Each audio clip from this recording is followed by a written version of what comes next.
I was so glad to see that this was how we worked. And you know, you think about it, we really bit off an impossible thing. We're supposed to like write and learn and perform new songs all in the period of like about a month or something. So it was like, strictly speaking, a little bit impossible. Mike Williams, man, thanks for joining us, buddy, all the way from the States. How are you, mate? Good to have you on. I'm doing well, Lee, and thank you for the invite. Awesome, mate. Well, the reason why I got into you is I heard ages ago, like I reckon a couple of years ago, I listened to a podcast and I couldn't quite remember where it was from, right? So I'm pretty sure it was over at Greg Carlwood's Higher Side Chats, which is a great show. If you haven't gotten onto that one, you should try and get onto that one as a guest. That's a really good show, that one, actually. But I'm pretty sure he had this lady on talking about the Beatles and Paul McCartney. Was he killed ages ago and replaced? And, you know, the Beatles were this original boy band that was, you know, they weren't, the story that goes along with it isn't quite what it seems when you actually look into it and you start peeling back the layers. And for ages, I was like, that was so interesting. And, you know, and I kind of wanted to get back on it. I couldn't find anyone else really sort of doing anything on that one. And then I stumbled across some of the shows you had done, because I was sort of looking up Beatles conspiracies on podcasts and stuff, and your name kept coming up as guests on people's shows. And I mean, I need to look into this guy. And yeah, you've done tons of work on it, mate. It is fantastic, some of the work you've been doing. You've put a lot of time into this. So today's show, folks, for the listeners out there, we are going to be talking about basically the Beatles conspiracy. What is the deal with the Beatles? We're going to talk about Paul McCartney. There is a good a theory. Well, I guess I don't know if we can prove it or not, but we'll say it's a theory for now until we'll re-examine that when we get towards the end of the show. But Paul McCartney possibly replaced with someone else to continue the boy band to make sure the money kept rolling in. There's a lot of cool things about this one, and we're going to try and change a few people's minds out there. We might crush a few people the way they always thought about the Beatles. You know, people have a lot of love for the Beatles. I grew up on the Beatles because of my parents. They loved the Beatles. Always hearing them playing on a Sunday morning or something, you know, Dad would pull out the records and put them on, you know. So we kind of grew up around listening to the Beatles. And I don't have a problem with the music, to be honest. I quite enjoyed the Beatles. I mean, I'm sure you yourself, I understand you're a big Beatles fan from back in the day. So that, you know, the Beatles are a great band, but not everything's as cracked up as it appears, though, is it, Mike? No. There's two stories with the Beatles. There's the story that is for public consumption, and then there's the story which I call the Beatles Conspiracy, which is very, very different than what most people believe. And it has a lot of ties back to things, you know, Tavistock Institute, you know, like a lot of public perception management, you know, controlling how the public sees about political issues. And they use things like pop culture, bands, all this sort of stuff. We know that. We know that they do that now. They've been doing it for a long time. Just how long? Well, way back when the Beatles are doing it, possibly even longer as well. But it seems to be undeniable that the Beatles were used as this, as a tool, as almost a weapon against the people, in a sense, to control what they believe, you know, the public perception. It's so many levels, mate. It's unbelievable how many levels this is on about the Beatles and what they really actually were and who was controlling them, the names behind it all. It's phenomenal. So let's dive into it a bit now. Let's first of all, before we get right into that, just tell us a little bit about yourself, Mike. You've got your website.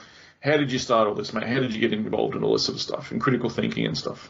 Going back to 2010, I want to say, I think it's 2010, 2011, that's when I started really getting into alternative research. And I fired up my blog, and that's the Sage of Quay blog. And if you go to my hub website, sageofquay.com, you'll see a link there for the blog. So that blog has been going for a long time, over a decade.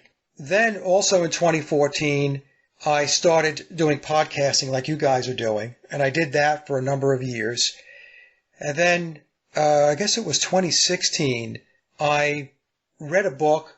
The book is this book here. I have nothing to do with the book, by the way. I just happened to read it. It's the Memoirs of Billy Shears, and the author is Thomas Hugh Harriot. And I had known about the Paul is Dead conspiracy for a long time. When I was in high school, I knew all about it. I graduated in 1977. I'm going to be 65 years old in January of... You look good for 65, brother. Well, thank you. Thank you. I always say I think it's my wife's cooking. You're nice. Yeah, Yeah. you're a good wife. So I got into the book, and I knew about the conspiracy because when I was back in high school, I actually put together a little lecture. Our high school back in the day was a bit progressive, and we were able to bring in guest speakers to talk about certain topics. I mean, it had to be approved and all that stuff. So I had submitted, hey, I wanted to bring my friend Adam's brother in, Doug, who was about 4 or 5 years older than us, to talk about the Beatle clues, the Paul is Dead clues on the Beatle albums and all the backmasking and all of that stuff. And so I put this little thing together, and I didn't expect a lot of people to show up.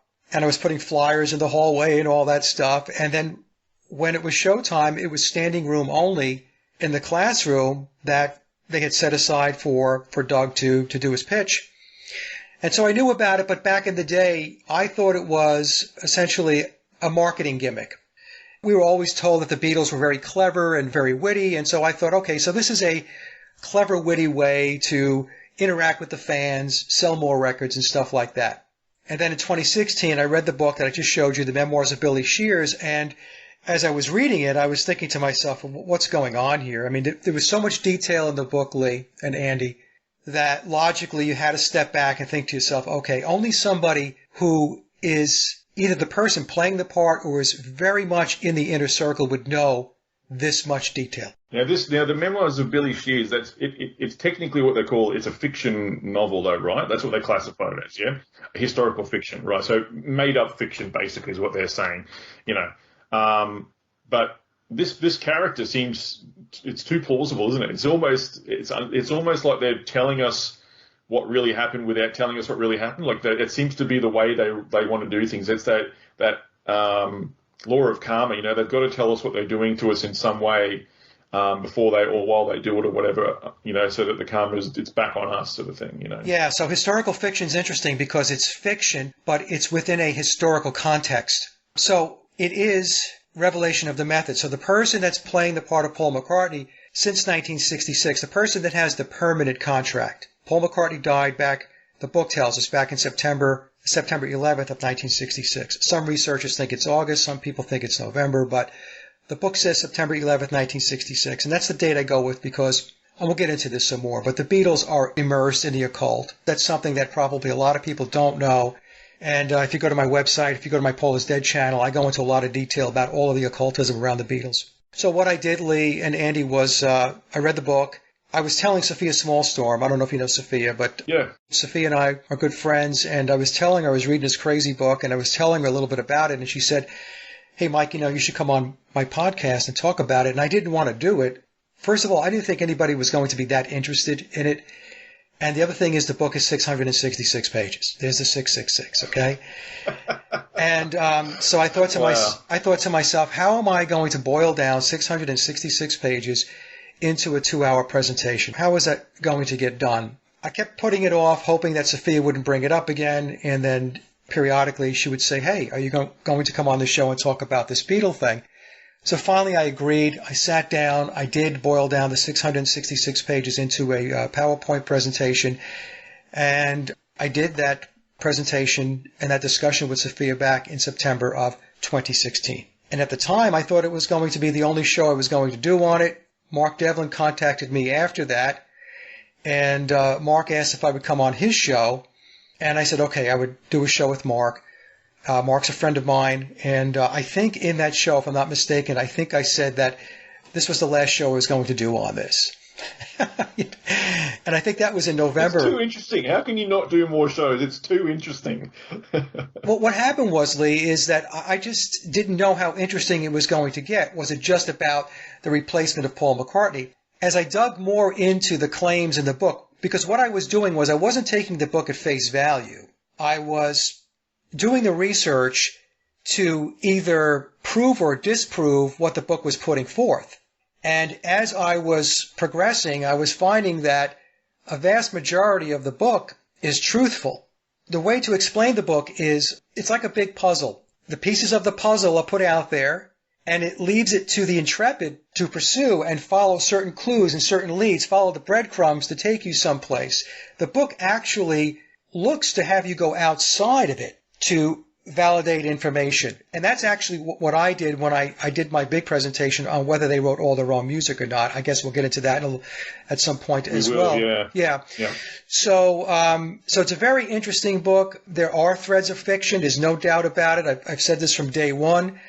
I said, but the book is in layers. So it has 4 layers to it. The first layer is you just read the book as it is, like you would read any book, and then, that's that. Entertainment. Yep. Yeah. Second layer is there are bolded out words on each page, and those bolded out words establish a second layer and a deeper dive into the story. Then there's a third layer that's called the acrostical code. The first letter of every odd number sentence, the very first letter, when you read vertically, forms more sentences. So that's the third layer, and now you're getting even deeper into what the story is all about. The fourth layer is a new set of information that the author, Tom Harriet, has put out. They're called the whisper messages. These are very faint messages in very faint font that tells puts forth, I should say, additional information. Wow. So it's a very complex book. There's people out there, some of them are researchers, and they want to call the book fiction, and they just want to chalk it up. But the problem is with doing that is what I have found is the vast majority of those folks that make that statement have never read the book. So I don't understand how you can pass judgment on something or editorialize on something that you're not familiar with. I just don't understand that whole premise. But what happens a lot of times is, there have been other researchers, or there are other researchers that are in the game, and they've been around longer than I have. I've been doing this for over 7 years now. And so they establish a certain premise that they hold on to. That's their premise.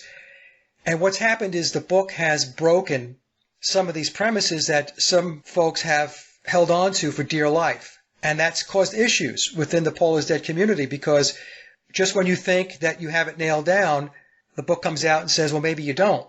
What a lot of researchers like to do in this topic with Paul is Dead is they want to start with Paul was replaced, and then they want to move forward from there. They don't want to talk about the creation of the Beatles. They still want to believe that the Beatles were this organic, naturally talented Paul McCartney and John Lennon, genius songwriters. They want to hold on to that. Yeah. Yeah, it's like a fantasy. They have this Cinderella story, don't they, that they just want to hold on to, otherwise it seems to it tears down all their sort of preconceived notions that, that these men were just this wonderful thing, but really it wasn't. People don't like to have that thought that they were lied to. What was it?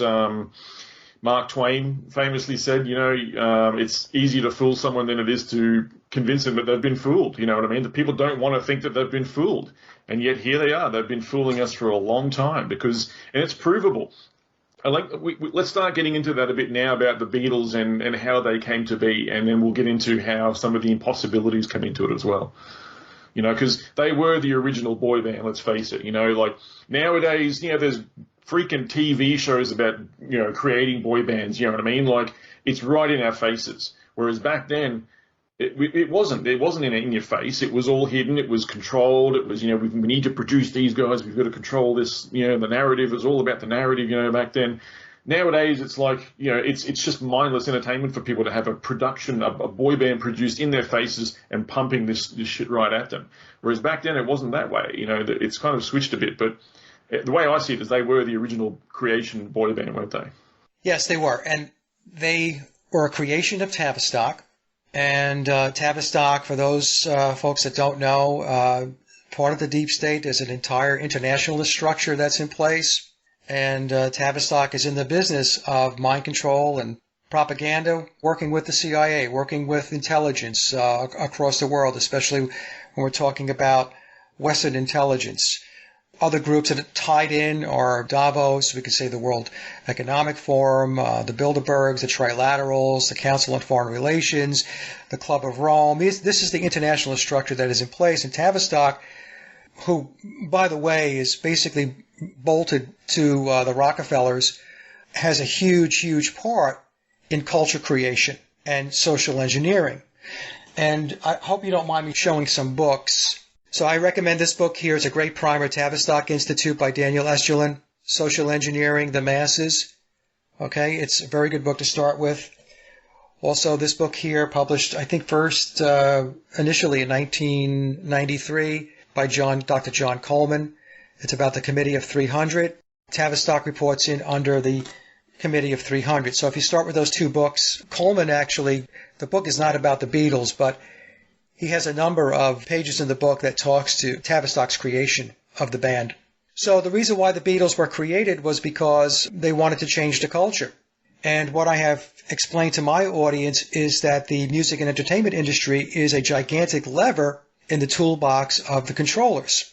All of the genres of music that have come about over the last 60 years or so, all of this has come through Tavistock. And so the Beatles were creation, and they were created in order to break down traditional values, to detach from institutionalized religion. In particular, they wanted a break from Christianity because Christianity was the predominant religion, especially here in the United States and across the world.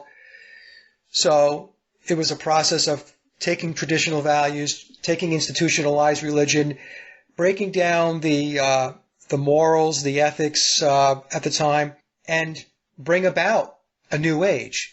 It's what Aleister Crowley refers to as the Eon of Horus, and the Beatles are very much tied into Aleister Crowley and his religion of Thelema.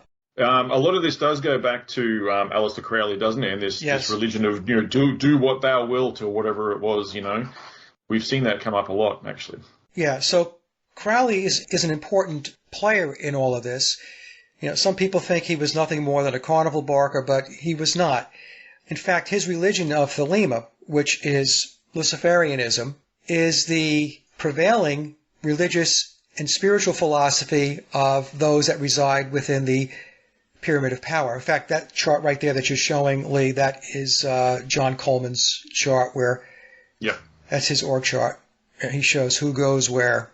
And we can see Tavistock to the bottom left, up through the Committee of 300, and to the right, the Club of Rome, which is responsible for all of the environmental agendas and psychological operations and so on. Yeah. And attached to that, Stanford Research Institute and so on. Yeah, so MK Ultra, all that stuff. Yeah. All of that stuff. So Crowley's very important because Crowley, back in the early 1900s, he said that there was going to be a new eon, a new age, and we were going to move to what he referred to as the Eon of Horus, which we know as the Age of Aquarius. And he referred to the current age, or the Age of Pisces, or the Eon of Osiris, as a period of time, an age where humanity is shackled, they're not free, they are not following their pure or true will. And he had said that this was all going to change with the Eon of Horus, or the Age of Aquarius. The problem I have with what Crowley said is that when people hear this, they think, well, that's a good thing, Mike. I mean, why are you so hung up on that? It's because Crowley was part of the elite circle. And when he's talking about a new age and all of these good things that are going to come, he was talking to his elite friends. In fact, he wrote a paper called Book 77. And in Book 77, he goes through a litany of, I want to call them rules that somebody would do in order to pursue their will. And at the very end of Book 77, he says that anybody who gets in our way, anybody who gets in the way of you pursuing your will, you have a right to kill them. Wow. I'm serious. I mean, this is what it says. And then he goes on to say that everybody else, in other words, anybody who is not an initiate, anybody who is not in the club, will be our slaves. And this is what it says in Book 77. And a lot of people, a lot of the elite subscribe to this thinking too. Like they're on board with this stuff, aren't they? Yes, absolutely. So, in other words, what's going on today, they are imposing their will upon us. So they're imposing their pure, true will. This would be the tenets of Aleister Crowley, of Thelema. So it's a battle of will. And that's what we're going through right now. The controllers are occultists. Make no mistake about this. Big time. They are occultists, big time occultists. And so when they go about change, their process is alchemical in nature. So there are alchemical stages that we're being put through in order for them to break down the old structures, in order for them to bring in their new age. Yeah, out with the old, in with the new. That's sort of their motto, isn't it? They want to tear down these old structures of like you were saying before, Christianity and the way that humanity's been sort of running in the background for quite a while, with just the whole, story of Jesus and the Bible and God and all that sort of stuff.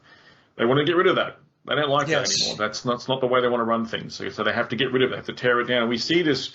Look at what any army that does when they invade another country. They start tearing down monuments and statues and destroying churches and all this sort of stuff. They have to tear down their belief systems in order to impose the new ones. Well, that's what the Roman Church did when they built their churches on the sites of pagan places of worship, their churches and sacred ground. So the whole thing here, why am I going through the whole Crowley bit, is because the Beatles are completely tied into the whole philosophy of Thelema and of Crowley. And the Beatles are, and I say are because they're still very much front and center in our culture. I refer to them as the Pied Pipers of the Aeon of Horus. Is this evident through their music or through their imagery and album covers? Like, what leads you to this conclusion? The stake in the ground that I have is 1960. So if we go back to 1960 and we take a look at what was going on in society, in our cultures, it was very traditional. We had Elvis and some of the acts going back into the 1950s. I refer to that as table setting for the Beatles. But when the Beatles came on board, that was to change the mindset of the young people. They didn't care about the older people. In fact, what they wanted, and Dr. Coleman addresses this in his book, they wanted the conflict between the adults, the mother, father, and the youth, with their children. They wanted that stress. They wanted that to fracture the relationship and have the kids break away. And that's what happened with the Beatles music. And we got familiar with them here in the United States in 1964, but they released their first UK album, Please Please Me, back in March of 1963. And then, of course, we have the release of Sgt. Pepper on June 1st of 1967, and this kicks off the psychedelic era, the Summer of Love. The way the Beatles were put together and the trajectory that Tavistock put them on, and EMI, their record label, because EMI and Tavistock were bolted at the hip. Right, yeah. The way they did this was to start very basic. And so, the Beatles first came out with their music on Please Please Me, and with the Beatles, it just seemed like, well, it's not that bad. It's rock and roll music, and, they're interesting with their mop tops and all of that stuff. But then what we started to see is a progression where the music would change.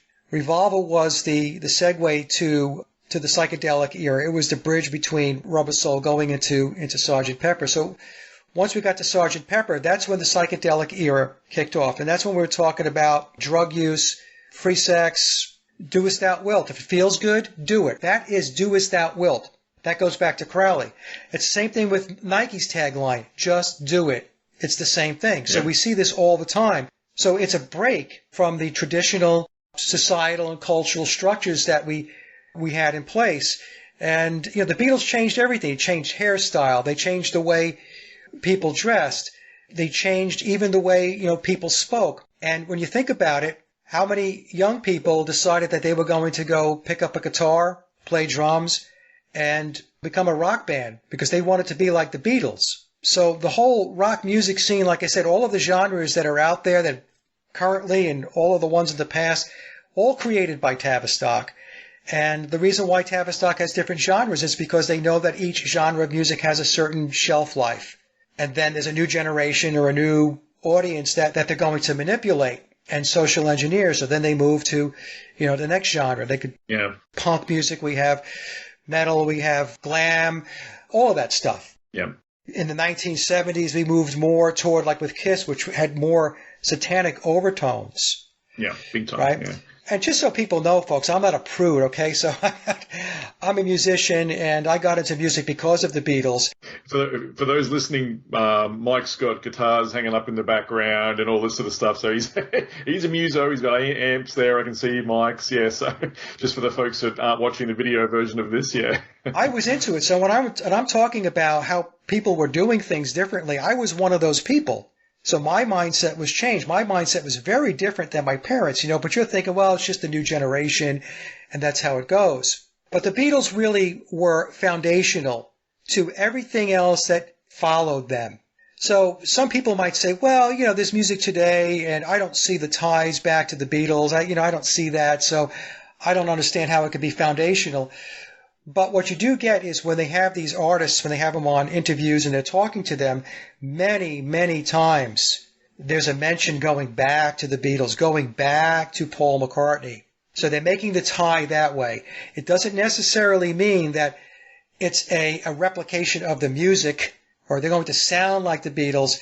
Like paying homage. Right, they're paying homage exactly to the Beatles, because the Beatles are that foundation that everything else was built upon. So let's talk about. So we've got the Beatles. They're now a creation of Tavistock. Let's just talk a little bit about how they started and then how they then got into creating. When I say creating in inverted commas, albums, apparently writing all this music, churning out multiple albums in a year. Doing. I think was it Rubber Soul that was created within like 2 weeks or something. Apparently, like there's 30 days. It was 30 days. There you go. So an album punched out within 30 days. Back then, now it's probably possible in a sense here with the way we can do things with technology and stuff. Back then, that wasn't possible. But we'll get into that. Let's just take us a little bit through now of how the Beatles came to be, where they came from, and how they got manipulated into being this new boy band and all that sort of stuff. Okay, so I'll start with August of 1960. That's when the Beatles arrive in Hamburg, Germany. Right. That's where they got their start, wasn't it? It wasn't in England. They actually kicked off in Germany, of all places. Well, Germany is where they spent a lot of time looking to establish their performance skills, not their songwriting skills, because we're going to get into that, their performance skills. Okay. And they couldn't do that in England? I found that, sorry, I just interrupt you there. I found that odd that they didn't want to cut their teeth in England, but they did this in another country. Was that on purpose, do you think, that they made them do this? They weren't exposed to ridicule, maybe, or? They were doing shows back home, back in Liverpool. And at that time, it was Pete Best that was scheduling their shows. He was getting them the gigs. The original drummer, correct? The original drummer was Pete Best, right. So, his mother, Mona Best, had the Casbah Club, and that was in their house in the basement, and they were doing some gigs there when they were called the Quarrymen. An interesting note is that Pete Best's mother, Mona, had an affair with Neil Aspinall, who was half her age. And Neil Aspinall was tied to the Beatles, and he later on became the top executive for Apple Records. They wound up having a child, a boy. His name was Rogue. Okay? Right, okay. So it's kind of like it's all in the family type of thing. What happens is when they... So they're in Germany, yep. Yeah, so they go to Germany. Now they have a different manager. Now they have Alan Williams. Alan Williams picks them up. And, I consider Alan Williams really their first real serious handler. So he tries to book them into to Germany, and they're known as a bum group in Germany. And really nobody wants to touch them. But they get there in August of 1960, and it doesn't go well. And because at that time, John Lennon was 20, Paul was 18, George was 17. They're just young guys. And they were doing a lot of drinking, spending a lot of time with the ladies. The gigs that they got, they wound up sleeping in an old cinema, an old rundown cinema. The conditions were deplorable. So by the time they got to December of 1960, they had accomplished really nothing in Germany. In a book called The Lennon Prophecy by Joseph Niesgoda, it's a very good book. I recommend folks read it. He says that Paul and John, came back from that Germany stint in 1960 very dejected because, nothing really materialized. So then what happens is they are put on really a conveyor belt to continue to perform, not only locally within Liverpool, but also taking their stints back to Germany. And when they went to Germany, they were there for a number of weeks. And in an interview that Pete Best did a number of years ago, he said that the stints in Germany, they would play for 7 or 8 hours a night. Wow, that's huge. Yeah, it's huge. So then whatever time they left the club, they would go back to sleep or whatever. And he said that they got up around 3 p.m. in the afternoon. And then they had to be back at the club by 6 o'clock. Wow. So they had a 3-hour window there. So this is when we get into the whole bit about people saying that the Beatles were writing all of this music. They were writing music back in Hamburg. They weren't writing music back in Hamburg. When? Exactly, when? Would they do this? Yeah. By the time you rolled out of bed at 3 o'clock in the afternoon and you've got to be back at the club at 6 o'clock, you're not writing music. And probably hungover at times too. Yeah. Exactly. The Beatles were playing copy music, cover music. That's what they were. They were a cover band playing bars and clubs. Their official narrative says, going back to The Complete Beatles, which was a documentary released back in the 1980s, it tells us that the Beatles, John Lennon and Paul McCartney specifically, between 1956 and 1962, they wrote 100 songs between them. But we never see the 100 songs. They never materialize. The documentary says they wrote them, but they were never recorded, which is very convenient, right? I wrote 100 songs, but they weren't recorded. So from 1961 to 1962, I mean, they're doing their gigs locally in Liverpool, within Germany. And then on January 1st of 1962, they wind up going to Decca to do a demo, Decca Records. And at this point now, they're connected into Brian Epstein. Who's their new manager, is it? The new manager, right. So, right, he's the new manager, right? So Brian Epstein was managing them at this point. So what happens is they go to Decca, they do 15 songs, and 12 of the 15 songs are cover tunes. And they do 3 songs which are nondescript originals that never made it onto any of their released UK albums. In fact, they did 3 songs. It was Like Dreamers Do, Hello Little Girl, Love of the Loved, and Love of the Loved finally was released on Anthology 1. So the point I'm trying to make here for the audience, folks, is that the official narrative tells us that between 1956 and 1962, John Lennon and Paul McCartney wrote 100 songs between them. Yet when they go to Decca, they can muster up only 3 nondescript originals that most Beatle fans don't know. And every other song on that demo were cover songs. So then what happens is, they've got this Decca recording. Decca turns them down. Decca says, we're not interested. Brian Epstein takes tapes to George Martin, who is with EMI. George Martin was the head of the Parlophone label, which comes in under the EMI label. And when George Martin first hears the tapes, he tells Brian Epstein, I'm sorry, but from what I'm hearing, I'm not going to sign them either. And in interviews that George Martin has done, and I have these interviews and they're in my shows, he said that he didn't think they had anything behind them. They weren't showing any signs of being songwriters. He said that he thought their music was rubbish. These were his words. So George Martin turns him down.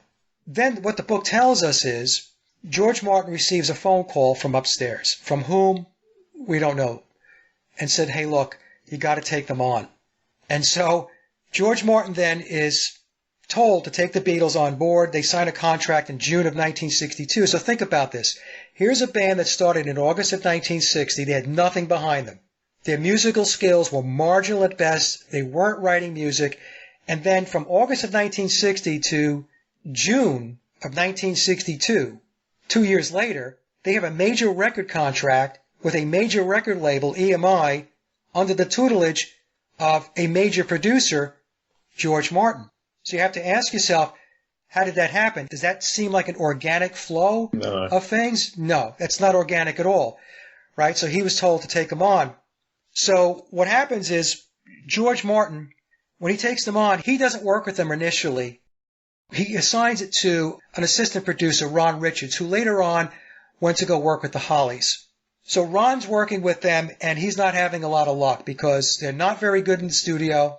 In fact, there was an interview that going back to 1971 where their sound engineer, Norman Smith, who was their engineer from Please Please Me, which was their debut album, Through Rubber Soul, said that they failed in the studio and he wasn't impressed with them. So we have this thread between George Martin and other sources which are saying that, hey, look, musically they weren't there. Songwriting-wise, they weren't there. In fact, George Martin said that when he first got them on board, his first task was to go out and find songs for them to go record, to go put on an album. Yep. In August and September of 1962, when they replaced Pete Best with Ringo Starr, there was a local trade paper, the Mersey Beat, and it was about the music scene going back in the day. And in that article, along with announcing that Ringo Starr was replacing Pete Best, that article said that the Beatles are flying to London to record songs that were written for them and given to them by their record manager, meaning their producer, George Martin. Little tidbits of information that proves that it doesn't really add up to the story, does it? The Cinderella story of these four working class heroes that have come along. Oh, they're great songwriters, written 100 songs, and we've performed all over the place. But everyone that's came into contact with them, from what I'm hearing from you, is saying subpar, can't write, can't play, sound terrible. And yet here they are, they're up on this platform because someone said to take them on. Someone higher up said, you got to get these guys on board. So there's definitely a plan for them, yeah. Yeah, then you have to ask yourself, well, how did they wind up on the radar? So one of the things that I have suggested is that the Beatles, in particular, John Lennon and Paul McCartney, but I'm sure that George Harrison and Ringo Starr are probably in the same boat, were in some kind of program when they were younger, going back to maybe when they were in their early teens, maybe even before that, maybe preteen. And the reason why I say that, Lee and Andy, is because if you look for images on the internet, do a search on Paul McCartney, birdcage, George Harrison, birdcage. And what you're going to see is there's birdcage symbolism. Now, the birdcage is Illuminati symbolism for mind control. And in fact, I did a video.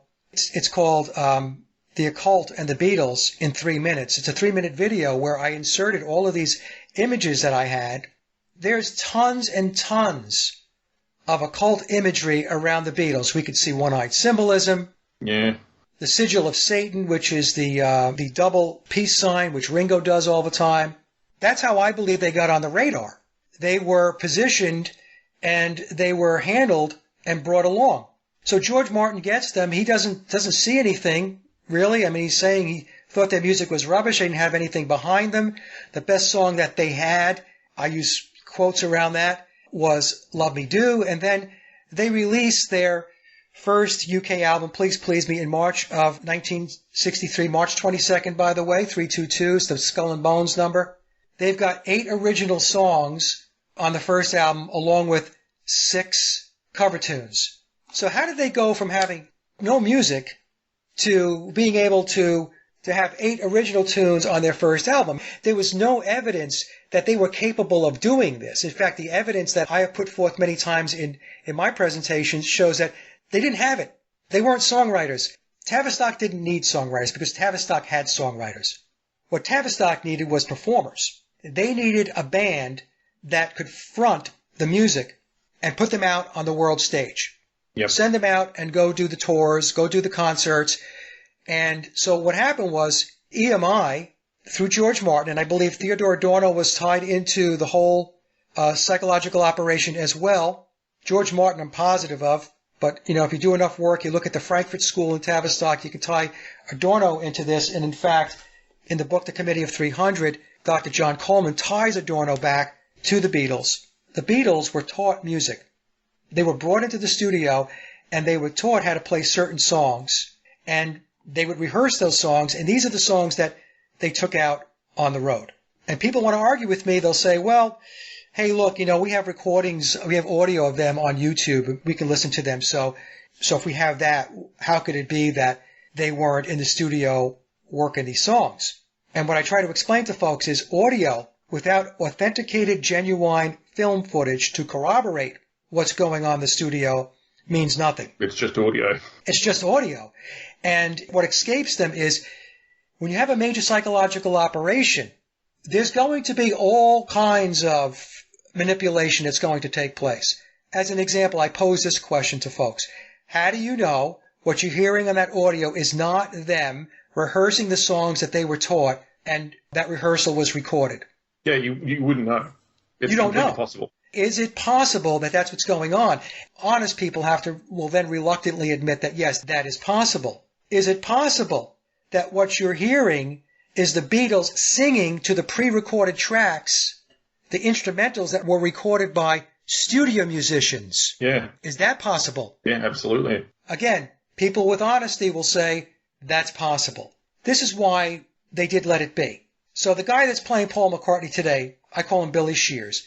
I believe Billy knew that they didn't have that authenticated footage. Because when you think about it, we're told that John Lennon and Paul McCartney were geniuses, prolific genius songwriters, the greatest really in pop rock history.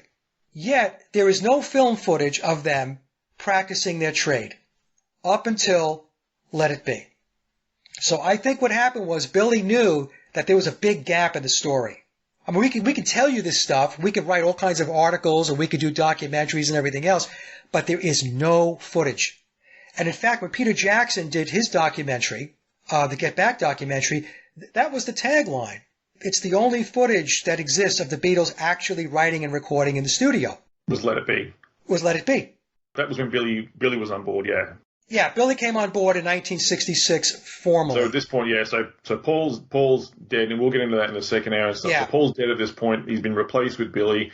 Billy's actually, now I want to ask you this, Billy's actually got some talent? Like, he is a songwriter? Yes. Yeah, so he's actually got some talent. So he took the reins. That's what you see. And when you see the Beatles, inverted commas, writing music or, recording in the studio at this time, they've had their time. They've cut their teeth. They've learned how to play a bit more. They're a little bit better now. They've honed their skills a bit more now. Billy's in control, and here we are. Look how awesome they are, But even in Let It Be, Lee and Andy, when you look at Let It Be, what did they accomplish? When they went into Let It Be, this was the objective: to write and record 14 new songs within 2.5 weeks, do 2 concerts, and that would lead to a television special. When you watch the Let It Be footage, whether you're watching the original film or you're watching the Peter Jackson version of it, they couldn't do it. In fact, what we have is a lot of footage of them goofing around, resorting back to a lot of cover music, and then they get to the rooftop scene and we hear basically 5 songs. On a couple of them, they did a couple of takes, but basically 5 songs on a rooftop. That's not a concert. Who's going to see them on a rooftop?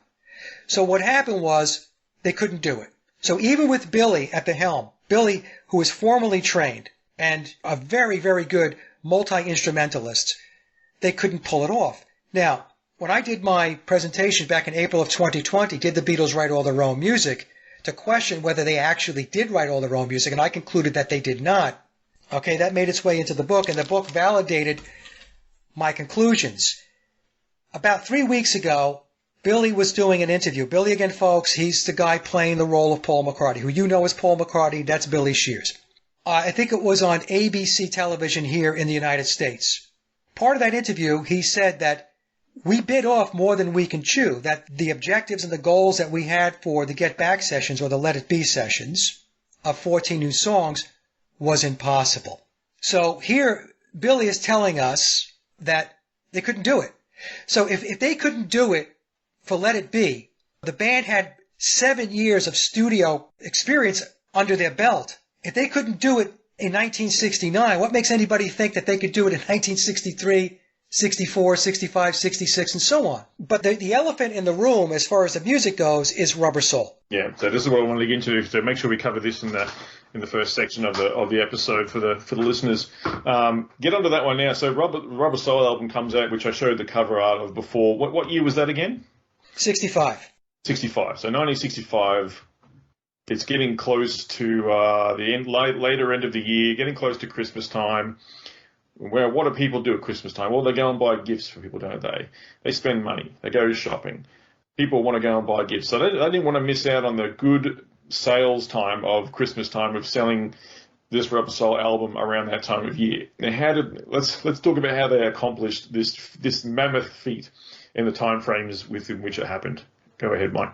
Okay, so what happens is they're doing their U.S. tour, and after the U.S. tour, they had a 6-week break or holiday, and they had to be in the studio on October 11th, and they had to write from scratch, essentially from scratch, 16 new songs and have it completely wrapped up in 30 days to wrap up by November 11th of 1965. So October 11th of 65, folks, 30 days to November 11th. 16 new songs. That's 14 for the album. And then they did a single, a double A-side single, Day Tripper and We Can Work It Out. Those are the 2 songs for the single. And the official narrative tells us that they came into those sessions with essentially no backlog of music. So they had to write from scratch. And let me just see if I can find something here, because some people want to argue that, oh no, well, they had some music. Well, they really didn't. The narrative tells us that they had partial or drafts of songs before the Rubber Soul sessions, which included some pieces of Michelle, some pieces of We Can Work It Out, and they had the song Wait, which had the basic rhythm tracks recorded from the Help sessions, which were earlier in the year in 1965. But here's the thing with Wait, because some people want to argue with me that, it wasn't 16 songs they had to write, it was 15. Like, that really makes a difference, 15, 16. Changes everything. But the thing is, Wait, the way the official narrative explains it is it was pulled out once they realized that they were struggling for material. So in other words, Wait was not one of the songs that they were coming in with. They didn't say, hey, we already have this one, so there's only 15 more to write. No, they came into the studio saying, we've got 16 to write. And then as the sessions became a bit challenging, that's when they pulled the song Wait out of the closet. I watched a documentary. Scott Fryman is the author. He does a great job. I mean, it's the official narrative. His presentation is very good. But, I've been songwriting for a long time, recording and so on. And I got 20 minutes into that documentary, that presentation, and I knew right away something was really off. Way off. Because as soon as I heard 16 songs in 30 days, I said, there's no way you can write 16 songs in 30 days. Now, when we talk about writing songs, it's not just writing them. Then you have to learn them. In other words, learning them means you have to teach the rest of the band the songs. You have to rehearse the songs. Once you rehearse, you're going to change things. You're going to change arrangements. You're going to add bits and pieces and so on. Then you've got to record the songs. How many takes is it going to take to record the songs, the basic tracks? And then you've got to mix the songs down. Let me just give you an example of the schedule that is the official narrative. It says the Beatles arrived in the studio on October 11th of 1965. One day in, they recorded the song Run for Your Life. They showed up on October 11th, October 12th. Run for Your Life is in the bag. On October 13th, 2 days in, Drive My Car is in the bag. Done. On October 16th, 5 days in, Day Tripper is done. On October 18th, If I Needed Someone, 7 days in, is completed. Now, the whole thing is like this. On November 11th, on the last day, they finished 4 songs. You Won't See Me, Girl, Wait, which was a leftover from the Help sessions, but they had to do the vocals and all that stuff, and then the song I'm Looking Through You. So you have to ask yourself, how is this even possible? This would be like saying the Beatles are a machine.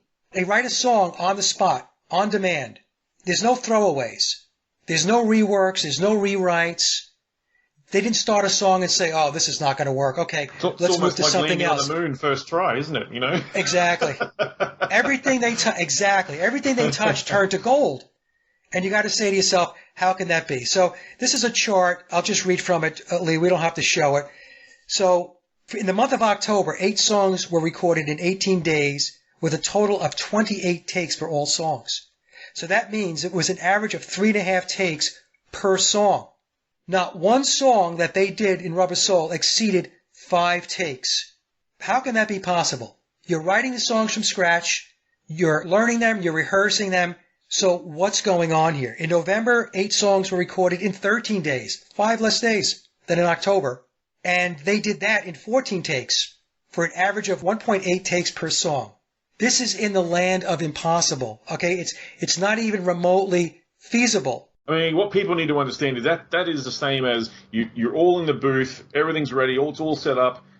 They start playing on cue, the vocals are correct, everything is correct at the same time, and it all marries up in one take. It doesn't happen. It can't happen that way. How does that happen? Every note is perfect, every strum, every beat, everything's perfect in one take.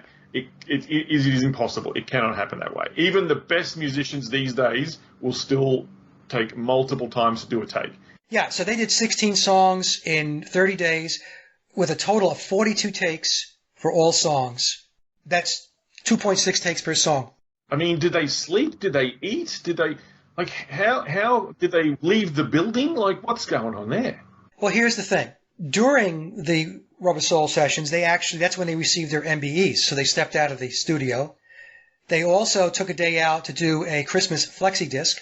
And then they took 2 more days out because they had a TV special to do. Rubber Soul, once you dig into it, it starts to come apart at the seams. Yeah. Rubber Soul is the clue that gives it away that these guys weren't writing their songs, they weren't producing it, they weren't the be all and end all of best musicians and geniuses in the world. This is the proof, right? This is the thing that brings it all out and tears it all apart, right? This is the proof. Right. That's right. And then I'll get into it in a moment. Because that's not the only problem with Rubber Soul. See, that's the first problem is the songwriting. It's the rehearsal. It's the recording. It's the mixing. But here's the other problem with Rubber Soul. They cut the lacquer, the final lacquer, mono lacquer, which is going to be used to press the actual records on November 17th. And the records had to be in retail in the stores on December 3rd. That's 2.5 weeks. How did that happen? Yeah, maybe these days, maybe they could do it these days. You know what I mean? I mean, you struggle to get business cards created for you in 2 days, in a week. You know, sometimes how can they cut thousands and thousands and thousands of records in that short amount of time? Yeah, not only cut them, there's more to it than that. Go on. The cycle time back in the day to get a record out was 8 weeks, 8 to 10 weeks, let's say 2 months from the time that you conclude recording. And 2 months out is when you could expect to have the record out. Why is that? Well, because record sleeves have to be created. The center labels for the vinyl have to be created. So in other words, all the packaging has to be printed and put together so that when you press the records, you can put them in the sleeves, you can package them, stage them, and get them ready for distribution, and then get them out to the retail. Now, in order to have the record sleeves printed and the center labels printed, you have to know the names of the songs. And the order of the songs, too. And that's the sequencing. I'm going to get to that. Yes, right, exactly. So, of course, everybody knows this, right? The names of the songs are on the back of the album, and the names of the songs are on the center label that gets pressed onto the vinyl record, whether it be the 33 RPM record or the 45. The official narrative tells us that George Martin didn't finish the sequencing, the order of the songs, which songs in what order were going to be on side A, which songs in what order were going to be on side B, until November 16th, the day before the lacquer was cut. Now, in order to do the sequencing, you have to know the run times. In other words, how long is the song? Is it 2.5 minutes? Is it 3 minutes? And so on. So you have to have the run times. Then once you have the run times, you could do the sequencing. Once you have the sequencing, then you could put the order in to have the record sleeves printed and the center labels printed as well. So if he didn't do the sequencing, he didn't finish it until November 16th. Well, how did the lacquer get cut on the 17th and the records begin to be pressed? I'm assuming that had to be on the 17th as well, or maybe even the latest, the 18th, because they really had to get the first batch of records out to the retail outlets by December 3rd. How did that happen? All of this artwork, all of the printing, all of the labels just fell from the ceiling into their laps, and then they were ready to go? Because the way the center labels work, folks, the way they get adhered to the vinyl is during the pressing process. It's not done afterwards, which means the center labels with the names of the songs had to be in-house, ready to go when they were starting to press the records. Now, what does that mean?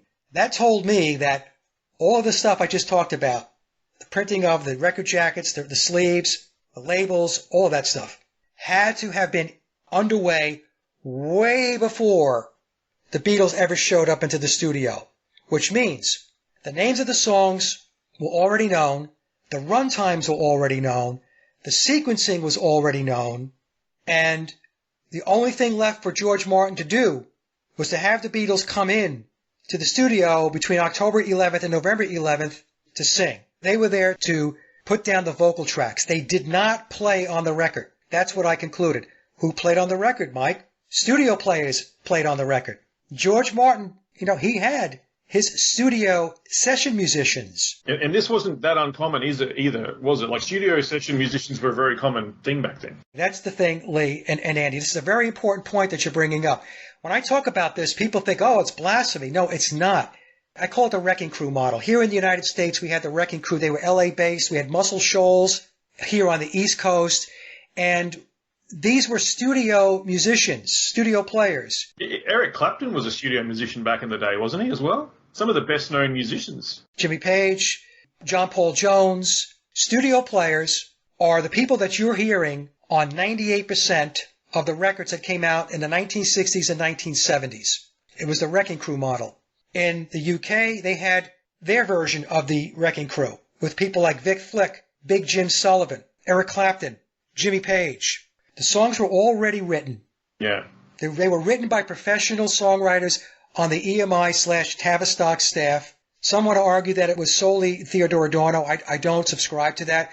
I believe Adorno, in all likelihood, did write some of the music as well as George Martin. I have a clip of George Martin saying that he wrote the guitar lead for Michelle. It was his composition. Those were his words. But I believe what they did was they had maybe 5 or 6 songwriters that were dedicated to the Beatles' psychological operation, to that initiative. Yeah. It seems very plausible that that's the case, yeah, for sure. So what they did was, they wrote the music, and then George Martin convened the studio players. He put the sheet music in front of them. Yep. Record all this. They banged out the songs, recorded all. Beatles come in. They sing to the pre-recorded tracks, to the instrumentals. Yep. They just sing like karaoke to the instrumentals. Yep. Put it down, record that, and pump it out. And they could have, theoretically, they could have just sung all those songs in a day almost, and recorded them in a day, and then punched it out and got them all done. Yeah, I think what happened was the songs came with a guide vocal, so they had to learn the melody. Yep. In fact, I've got a clip of them trying to do to get "Think for Yourself" down, which is credited to George Harrison, and that's on the Rubber Soul album, and it's unbelievable. They just had a very difficult time nailing the song, and I'm thinking to myself, why is George Harrison, especially George Harrison, having a hard time nailing the song down if he allegedly wrote it? I mean, typically, if you wrote the song, you have the melody, you know the vocal, you can sing the song, you're not the problem, okay? Maybe the others have to learn some their vocal parts and the harmonies and stuff like that. But it was, in my mind, proof positive that this was what was going on. Yeah. And then again, we go back to Billy saying that, hey, we bit off more than we can chew with Let It Be. You guys are supposed to be genius songwriters. The greatest of all time, yeah. Greatest of all time. And you're saying that, you couldn't do the 14 songs for the Get Back sessions or Let It Be sessions. So why should I believe that you can do it any other time before that? Yeah. We've explained all this, that the Beatles are this manufactured group that didn't write their own things. Things were done for them. It was all pumped out there. And just reiterate one more time, like, why was that important? What was that all about? Just to wrap that finer point up there. Why did they do this? Why did they have to do this for this band? What made that so important? The Beatles were really the first rock band, that was going to be foundational and set the stage for everything else that followed. The Beatles were important because the Beatles were really the first to manipulate the masses into culture change, to social engineer. And as I mentioned before, it was everything. It was the look. It was the obviously the music. It was the drugs. It was the whole psychedelic period. It was the free love. It was all of this. It was anti-establishment. Why did the controllers, the Tavistock, why did the people, the social engineers, why did they need to do this? Like, we've established that they did do it. This is how they did it. They used the Beatles to do this, to control the narrative, all that sort of stuff. But why was it so important to them to do this? It goes back to Crowley's Aeon of Horus. Okay, so they're occultists, and they're looking at the current age, the age of Pisces, which I believe we transitioned out of officially on December 21st of 2012. The whole Mayan calendar bit, was the end of that era. Yeah. It was the end of that age, right? So they're moving to a new age, and their new age, they want a population of literalists. They want a population of people that march along to their thinking, to their agenda, to their philosophy. That's what they want. That's why religion had to get out of the way. That's why Christianity had to be blown up, because it was in the way. Because back then, and people need to understand, like, this is my take on this, is that, back in, say, and in these eons, these ages last, roughly 2,000 odd years or something? Right. Back then, they didn't have mass media like we do now. So the way they controlled populaces back then was through religions and, pushing and enforcing their religions and things. And, later on they wrote down scriptures and things. And it was all about that's how you control masses. You have the priest class to control larger groups of people, and those priest classes were basically in charge of populations and stuff. Fast forward, 2,000 odd years, how do you control the masses then? They started to do it through Bibles, and that was how they used the Bibles to control the message of the Piscean agenda back then, and but that age had to end. So how do you now do it again? You're at the end of the age now. How do you control massive amounts of population? Well, you do it through mass media, and mass media is taken on board by the masses through things like radio, television, newspapers, the written word, all that sort of stuff. But pop culture was really starting to take its grounds back then. So they needed to control pop culture, and this is one of the ways they did it. They did it via the Beatles, if I'm not mistaken, and that was how they pushed this new change, this new Age of Horus agenda onto the mass populations of the world, was push it through entertainment, get it on board that way. Correct me if I'm wrong. Is that a bit of a summation there? You're absolutely right, Lee. And you said something very, very important. Pop culture. So that's what culture is all about today. There's no true culture. People no longer really relate to their roots, their ancestry, none of that. Very evident right now. It's pop culture. It's hamburgers, it's Netflix, consumerism. Here in the United States, that's it. That's the pop culture. And the reason why they want this, folks, is because it's easier to control a mindset that operates that way. Mm-hmm. And make no mistake about it, when I say they're occultists, they are occultists, and where they're going, where they think they're going, is going to be a whole lot less people going with them. They don't want the masses trailing behind them. They don't want that. And so, they're looking at it as an eon or an age of enlightenment, but it's an age of enlightenment for them. That's right. Agreed. It's their version of illumination. It's not your version of it. And the Beatles played a big, big part in this. And a lot of times people still have a lot of difficulty getting their heads wrapped around this. But the Beatles, the music was so good. The music was good. The music was great. But it has an agenda behind it. That's what you have to understand. Yeah, well done. Nail on the head right there at the end of that segment, mate. I really appreciate that. It's exactly what it is. There was an agenda behind the Beatles. Head straight over to sageofquay.com. That's the hub website for all the information there from Mike Williams here. Tons and tons of years of research and information, not just about the Beatles and Paul and all that sort of stuff. He delves into everything. It's really good. It's great stuff. But yeah, thank you again, Mike, and I'll be in touch, mate, and we'll try and punch out another show, if not before the end of the year, early next year, but we'll see how it goes up with time-wise and stuff and availability, yeah. Absolutely.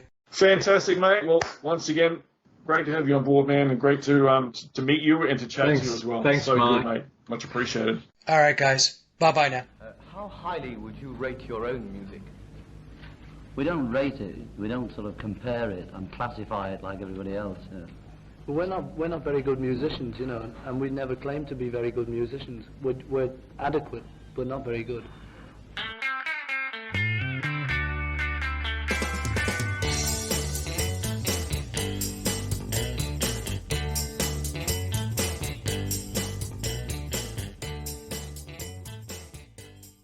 Welcome to the show. Charles Moscowitz here, and I'm joined by Mike Williams from Sage of Quay. He is emanating from Great Britain. He's a musician. He's got some incredible recordings that are available at Spotify and elsewhere. He has spent decades studying the Beatles specifically, the counterculture generally. Mike, thanks for joining me today. Thank you, Charles, for having me on your podcast. I'm from Raleigh, North Carolina, by the way. Okay. Well, I could tell a little bit from the accent. The thing that brings me here is that, well, first of all, I've always loved and admired the Beatles, as have most of us who grew up with them, and I've always found their personalities to be very interesting. But there's something about them that I've always found that there was not an honest presentation. It was always very packaged, very calculated. And back in around 2001, 2000, maybe 1999, when I started to blog, I wrote a blog that I didn't think would get much attention, in which I questioned the influence that the Beatles might have had on our society that was not necessarily good. And the two things I brought up was this this frenzy that accompanied their, the what they call the British invasion, and women fainting and screaming, and men too, and just, this kind of almost like mind-altering reaction to them that seemed like people had become somehow transformed from what they previously were. And I was only a little kid at the time, but I do remember it. I remember going to like summer camp, and the girls were screaming the whole way there with Beatles songs, like on the top of their lungs. And then the second issue was a little bit more sinister in that I believe that the Beatles, in a certain way, glamorized and legitimized drug use. Now, they're certainly not the first musicians or the first of any of us who have taken drugs recreationally, but they were the first, I think, to do it openly and to do it explicitly and to write lyrics and songs about it and to almost like create a culture around it that made it look really fun and really glamorous and really something that you'd want to embrace.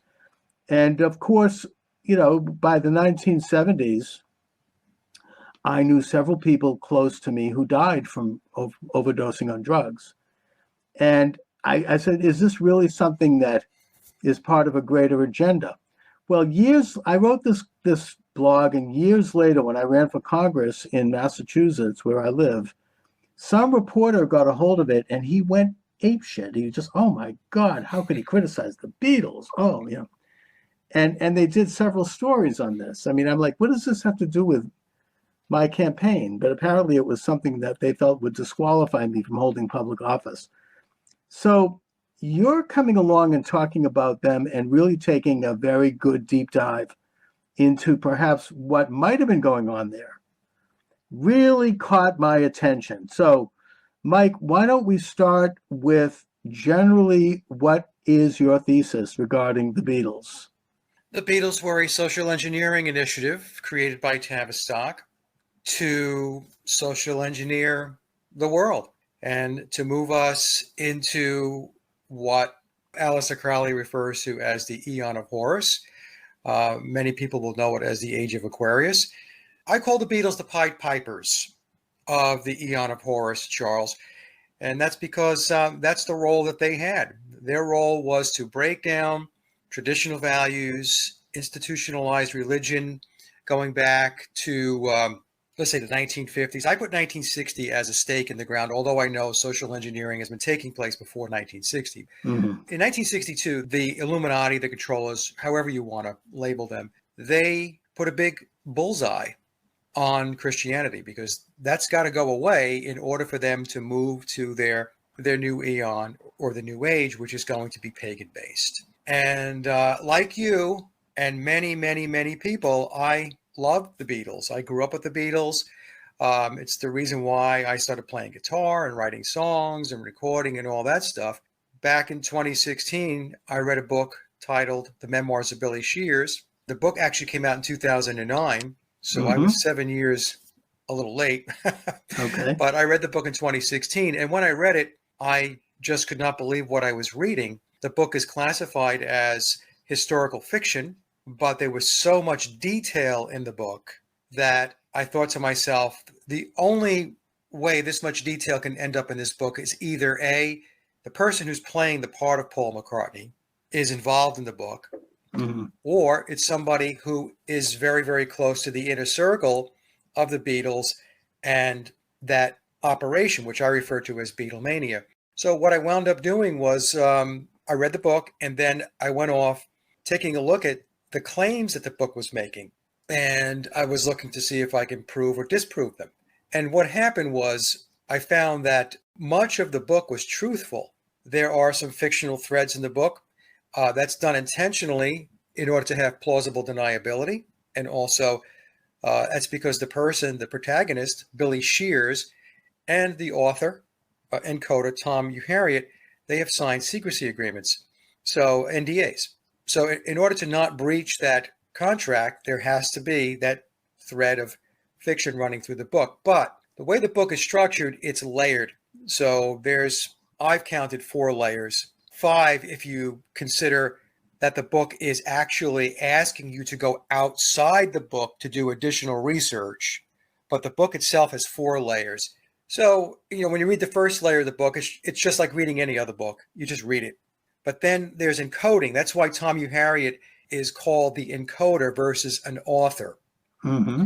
It's because he encoded the book in order to take the intrepid reader deeper into what was going on with the Beatles.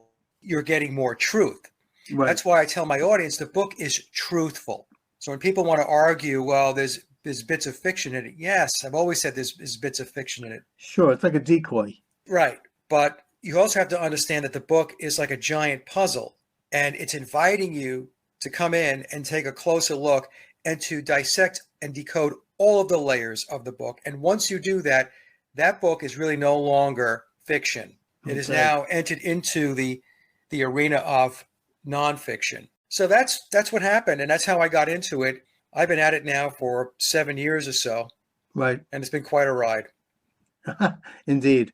And before we go into Billy Shears and Paul McCartney, I want to do a little bit more background of the Tavistock Institute and what that was all about. I think it's safe to say that after World War II, the Tavistock Institute, which is still there in England, it's a massive psychological organization that analyzes behavior and manipulation of society, manipulation of emotion, in the same way that in the United States, the CIA had the MK Ultra program and the Soviet Union had their Polytech program. Probably other countries were doing this kind of experimentation as well. They learned a lot from the Nazi experiment in that the Nazis were brilliant at manipulating mass emotion. They would have these events, which I think the Beatles modeled a little bit, where they would have these rallies at night and they would cut down on sensory experience. They would be in the night, they would be dark, they would lose a lot of smoke, which created a smell. They would have massive speakers blaring Wagner into the crowd. They would, they would work everybody up into this hypnotic state, very carefully studied psychologically. And then Hitler would do this thing, which I think has been studied by demagogues ever since, where he would enter the room and he would start off very quietly and slowly, almost like he was going to faint. And then he would gradually increase and modulate his voice, and he would build up until by the end of the thing, he'd be screaming and flagging his arms in the air, and the entire audience would be in a state of complete transformation, complete frenzy. Women were having orgasms. I mean, they were fainting. I mean, it was, this massive experience that had a lot to do with the deprivation of sensory. People forgot who they were, and they became wrapped up in it. And I think that had a lot to do with the success of this movement at that time. I think that in the aftermath of the war, those lessons were learned by our elite Anglo-American establishment, whatever you want to call it, Illuminati, all of it. I mean, it goes back to the Illuminati of 1776, but it's all this idea of creating a new kind of human being that is stripped of the belief in a creator and that worships the state.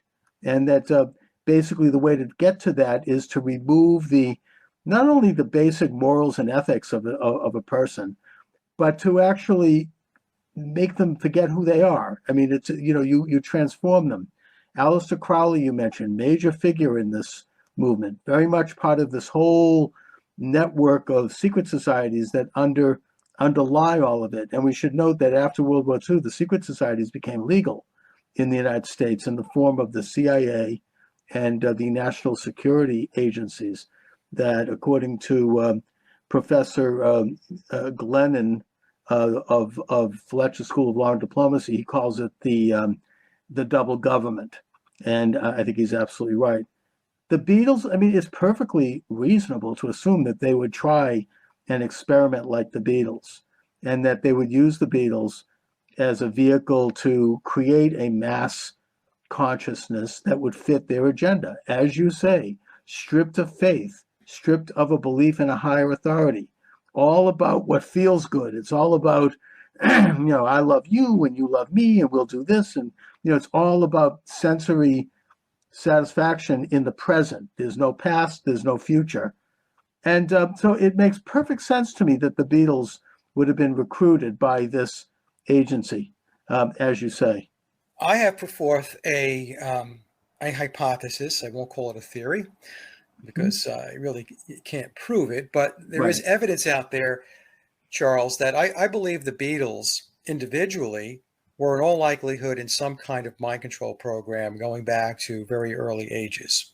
Mm. When you take a look at images on the internet of the Beatles, occulted images, one of the images that sticks out in my mind is the one where we have Paul McCartney and George Harrison with bird cages on their heads. Now, bird cages are Illuminati symbolism for mind control. And we also have a similar image with John Lennon wearing a Superman shirt with his head near a bird cage. So the Superman shirt is representative of the Übermensch, the superhuman. Could I just interject here? Because I think that the imagery of birds is a thread that runs through the Beatles. I mean, all the way from "This Bird Has Flown," which is one of their songs on the on Rubber Soul, I think, either that or Revolver. And I think that Day Tripper had reference to birds. There's Free as a bird. Free as a bird. There's Blackbird has bird sounds in it. And your bird can sing. And your bird can sing. Well, that's the one I was thinking of. Yeah. And John Lennon, I think, was asked about this once by a reporter, and he said that the bird is an image, a slang word for women in Britain. And that bird, we're going to get a bird, whatever. But to go back to your claim, you're saying that they possibly had been groomed at very young ages in this business of eventually finding themselves in this band, and then developing musical chops. I mean, these guys certainly had talent, and touring around Britain, really a lot of touring, so that they could develop a cohesive sound, which I think they did. They had performance skills. Yes. And now, at some point, or at what point, maybe I should ask, do you think, if at all, they became conscious of this fact? Did they know about the Tavistock Institute? Did they know that this was part of what they were about? No, I don't think they knew. Okay. We have to remember when the Beatles got to Hamburg, Germany in August of 1960, John was 20, I think Paul was 18, and George was 17 years old. Right. And Alan Williams, their first manager, brought them to Hamburg. They're young guys. So I believe Alan Williams was their first prominent handler to get them started in Hamburg. And Hamburg was really boot camp in order for them to build their performance skills. When the Beatles got to Hamburg, they were marginal musicians at best, and they didn't show any signs of any songwriting aptitude. But Tavistock didn't care about the songwriting piece of it because Tavistock had its songwriters, Tavistock and EMI, okay? But what they needed was they needed a veneer. They needed a band that would front the music and front the social engineering initiative, which they called Beatlemania. You were talking before about the crescendo building when Adolf Hitler would speak. Well, they called it Beatlemania. Mania, yeah, exactly. Right? What is a mania? Right. So you've got the word mania in there. Yeah, you bet. And so I don't think they knew. Well, if in the book it tells us that they were given information with regard to directionally what was going to happen for them. Fame and fortune, they would be very successful, and so on. But all of this is very compartmentalized. Obviously, you're not going to tell a bunch of 20-year-olds the big game plan. You're going to compartmentalize it. This is your role. This is what we need you to do. Just do it. I think as time went on and they got a little older, they started to piece things together. I don't know if we're going to talk about the death of biological Paul McCartney. Yeah, I want to get to that, but I just want to work up to that. Yeah. I was going to say, when that happened, I think they became more aware of something darker that was under the hood. I can't imagine them, if that's true, I can't imagine them not becoming aware. But right. But leading up to that point, you're suggesting that their songs were given to them, that they were not the authors of their early music. I mean, all of those songs that they brought to the United States, I Want to Hold Your Hand, Love Me Do, all of that, they didn't write it, or No. did so.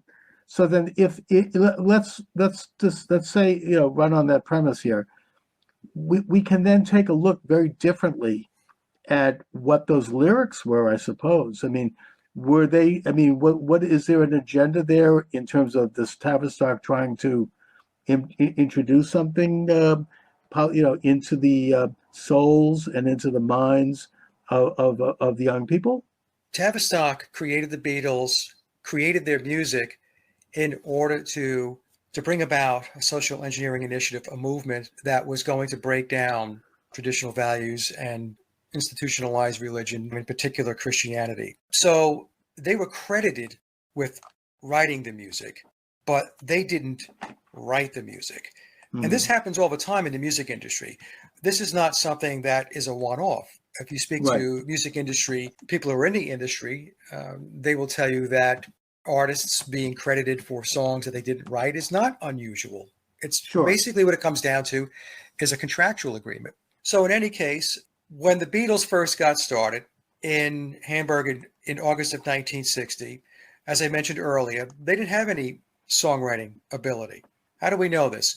There are several interviews with George Martin, who ended up being their producer. Many people refer to George Martin as the fifth Beatle. Yes.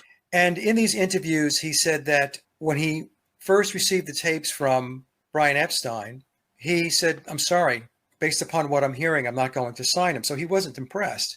And then he went on in other interviews to say that he didn't see that they had anything behind them, didn't see any songwriting ability. And in one interview, he said that he thought that their music was rubbish. So when Brian Epstein came to George Martin with the tapes and George Martin turned one down, that was the second time in 1962 that the Beatles were turned down. The first time was in January of 1962 with their Decca audition. They went to Decca. Right. And they banged out 15 songs, 12 of which were covers, 3 originals. They were 3 nondescript originals. The 3 songs never made it onto any of their official UK or Capitol releases while the band was together. One of the songs, I forgot which one it was, finally made it onto Anthology 1. So they didn't have a repertoire of music. They didn't have a backlog of music. In the documentary, The Complete Beatles, which goes back to 1980, and which was considered the Beatle documentary at the time, this was before Anthology was released. It goes on to say that between 1956 and 1962, John Lennon and Paul McCartney, between the two of them, wrote 100 songs, but they were never recorded. But what happens, Charles, is as we make our way through the timeline, starting in 1960, going through 61, 62, 63, and so on, where are the 100 songs? Because George Martin said when he got them, he had to go out and find music for them to record. Right. Okay? So that's a very important piece of this. Also, there was a Mersey Beat article it was the August-September edition in 1962. And Mersey Beat was like a music trade magazine back in the day. Yeah. When Ringo Starr replaced Pete Best, that was an article in the Mersey Beat. But in that article, it also went on to say that the Beatles were flying to London to go record songs that were written for them and given to them by their recording manager, their producer, George Martin. I see. There's a lot of stuff going on that is not really in the public domain. It is in the public domain, but it's not talked about. So what we get is the Cinderella story. That's always front and center, but you have these underlying threads of conversations and interviews that were had with George Martin. There was another one with their sound engineer, Norman Smith. Now, Norman was their sound engineer working with George Martin from Please Please Me through Rubber Soul. Right. With Revolver, it became Jeff Emmerich. So in 1971, there was an interview that was done with Norman Smith. And Norman said that he was not impressed with them at all. He said that they failed in the studio. So what happened? What happened was Tavistock wrote the songs, between Tavistock and EMI, they were connected at the hip. They had professional songwriters write the songs. I Right. have a clip of George Martin saying that the lead in the song Michelle is his composition. So George says, I wrote that piece of the song. It wasn't Paul McCartney. It wasn't George Harrison. It was him. Right. So also tied into this, if you read John Coleman's book, Dr. John Coleman and the Committee of 300, Hmm. he links Theodor Adorno from the Frankfurt School into the Beatles' social engineering initiative, the psychological operation. Yes. Coleman claims that Adorno was writing the music. Now, I don't agree with Dr. Coleman on that because I believe it's very, very possible that Theodor Adorno did write Beatle music, but he didn't write all of it. And that's because of everything else that Adorno was involved in. I just couldn't get my head wrapped around how it is he was going to write books and he was going to do lectures and he was going to do this and that at the Frankfurt School. And then in the meantime, in his spare time, he was going to go write pop music for the Beatles. But Right. did he contribute to it? I think it's very likely. Did George Martin contribute? I think yes, I think that is the case. But I think the way they set it up was it was probably a handful of songwriters where George Martin and Theodor Adorno were overseeing the operation. So think of George Martin as the managing director of the initiative. And I believe it's possible that what they did was the songwriting was broken up so that there would be songs that would be John Lennon songs and there were songs that would be Paul McCartney songs. So in other words, they had a stylistic difference that was being presented, and then they could associate one style with John Lennon and another style with Paul McCartney. How do I know this? Well, why do I think this is possible? It's because I have a good source of mine, a very good source within the music industry. He analyzed a lot of the music going back to the early period from 1962 to 1966. And, he wrote me and got back to me and said, Mike, I'm hearing two different songwriting styles taking place here. And so we had a little bit of a discussion and I said, what's probably going on here is that they needed a writer to write Paul McCartney songs and they needed a writer or writers to do John Lennon sounding songs. So where I landed with this is that I don't believe they wrote much of anything between 1962 and 1966. Okay. And yet, they must have known that they hadn't written anything, and yet Right. their names were on the copywritten Yes.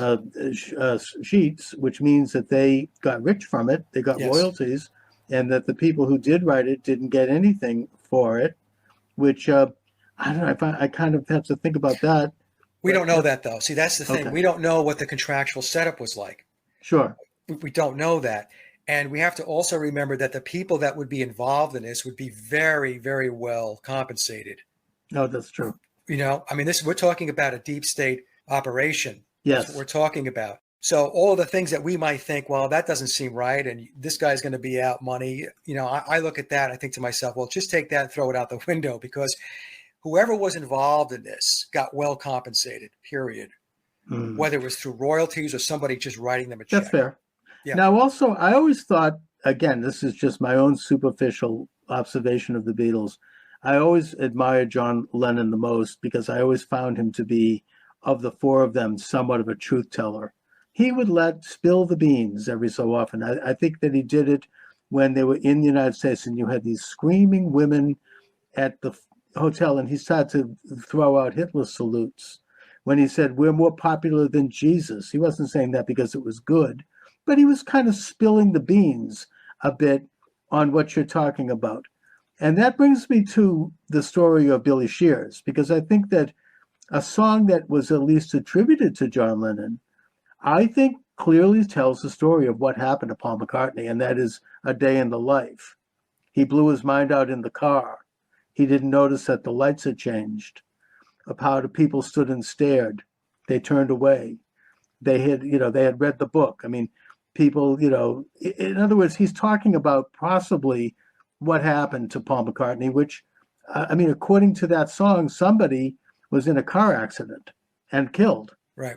What say you? Yeah, that's the prevailing conspiracy theory, that Paul McCartney was killed in a car crash. But nobody knows that for sure. And the more you look into the Beatles, they are immersed in the occult. And Yes. I've taken my audience through this for over 7 years, and I've shown a lot of evidence that they are immersed in the occult. I mean, if we just take a look at their second album with the Beatles, going back in time a bit, the front cover is the four faces of the Beatles with the shadow effect. It's the one-eyed symbolism on Right. the album cover. Yes. So Lennon was a truth teller in the sense that he, more than any of the other Beatles over time, even in interviews, was dropping clues. In fact, a better song that I would say that he did, which I consider to be the ultimate Paul is Dead song, is How Do You Sleep off his Imagine album. Mhm. And when you read the book, here's the book here, The Memoirs of Billy Shears. Yes. When you read this book, what happens is when you listen to How Do You Sleep, a lot of pieces of the puzzle fall in place. You get an inner understanding of what it is that John Lennon was really referring to. Also, in interviews going back into the 1970s, the early 70s at Rolling Stone magazine, he called the Beatles a myth. He called Paul McCartney a myth. Mhm. The He dream called is Bob- over, right? Yes, well, in the song God, I don't believe Yeah. in Beatles. The dream is over. Mhm. He referred to Bob Dylan as a myth. Lennon said that the Beatles were over the moment that they were signed and put into suits, that he much preferred the period in which they were doing the bar and club scene and Right. playing, straightforward rock and roll music. So it was stuff like that, because you would think to yourself, well, really, that was better than being a Beatle, you know? But he was dropping clues. In my mind, what he was saying is, hey, there's a lot going on here that you, the fans, the audience, don't know about. And he wasn't really in a position to really openly talk about it, but he could drop clues here and there, and he did. Right. And you say that the Beatles' imagery, their songs, their graphics, their persona is drenched in occultic symbolism. And I think that's something that it seems pretty obvious. I mean, the most blatant example, of course, is the cover of the Sgt. Pepper's Lonely Hearts Club Band, where you literally have a drawing of Aleister Crowley. And there's all kinds of stuff going on with that.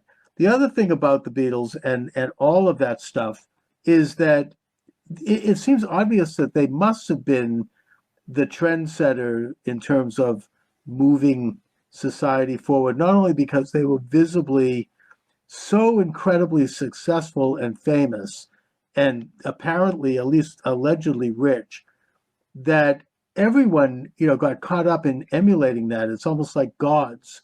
And they were being worshipped as idols, as false gods. That, of course, that spawned a bunch of other bands, both in Great Britain, like the Rolling Stones. I just read Mick Jagger is worth $500 million. I mean, these guys got incredible rewards for basically strumming the guitar and singing. I mean, what was it about them that they were catapulted? They obviously saw something about what the Beatles were doing. They probably at some level understood that this was what made you successful, and they imitated it. And I think that was true across the board, and that, not to digress just briefly, but in the United States, I think there was a very similar phenomenon in that I don't think there's any question that the Grateful Dead were handled by the CIA. Right. And that you have these rock stars whose parents were deep state figures, like Jim Morrison. His father actually concocted the Gulf of Tonkin attack, and David Crosby from Crosby, Stills and Nash. We could mention others. The point is that there was a reason why these people, and they got it whether consciously or not, were getting that kind of adulation and the girls and the money and the glory. I mean, it was incredible looking at it.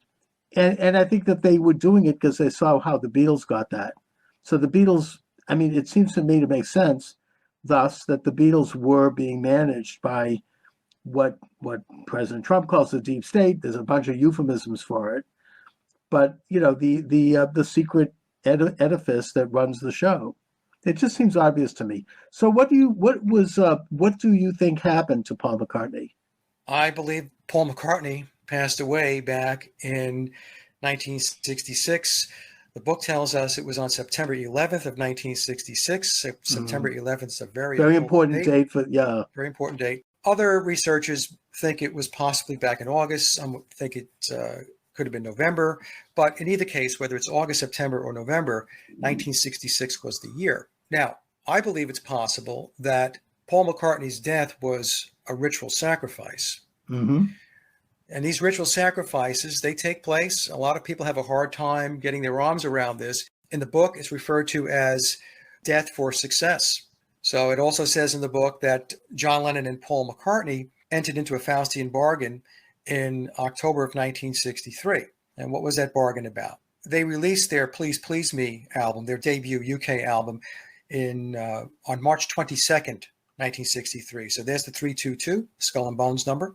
7 months later, in October, allegedly, this Faustian bargain, this pact takes place.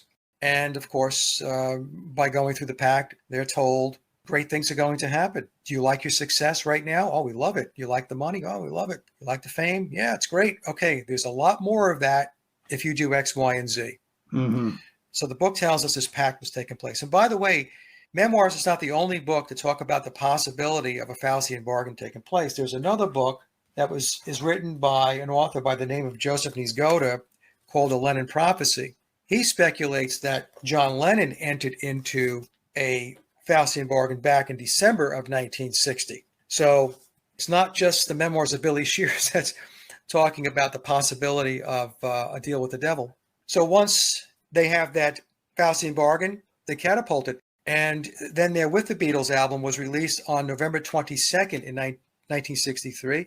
It's the same day that John F. Kennedy was assassinated. Indeed. So 11/22, right? So we have the 33, the Masonic. And there's a lot of stuff around that. I mean, that's Yes. a whole, that's a big rabbit hole. I mean, a lot of, as you say, a lot of Masonic imagery.